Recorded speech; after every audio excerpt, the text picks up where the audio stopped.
New reporting now that the Justice Department is preparing criminal charges in connection with an Iranian hack on Donald Trump's presidential campaign.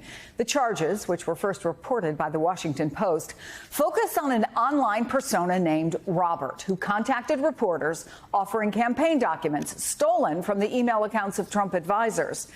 Investigators have since said that person was acting on behalf of the Iranian government. I want to bring in Devlin Barrett, national security and justice reporter for the Washington Post, who helped break that story.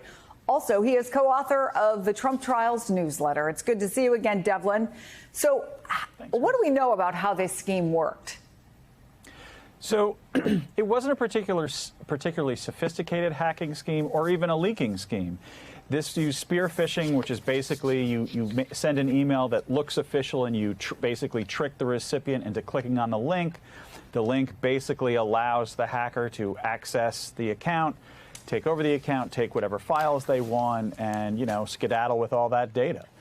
So that's what was done to a number of people in Trump's orbit. We're told that the number of email accounts compromised has gone up a bit since the FBI first started investigating this, and it includes some senior campaign advisors. And so what the government is now planning to do, because obviously this is a tense time and this issue of foreign influence in elections is very worrisome to U.S. officials, is they're planning to file public charges possibly next week to sort of name and shame the people they think are responsible for this.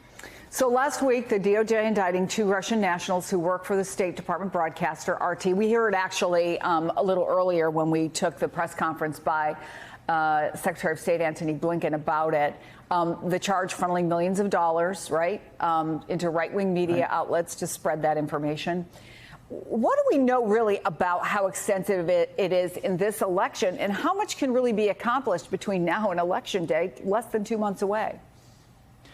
So what you're seeing, the State Department announcement, the Justice Department preparing charges, other cases that the Justice Department has charged, the U.S. government is trying to warn voters over and over and over in this crucial, let's say, call it a 60-day time period, that there are foreign governments trying to meddle with the election, trying to influence their votes, trying to change the outcome of the U.S. election.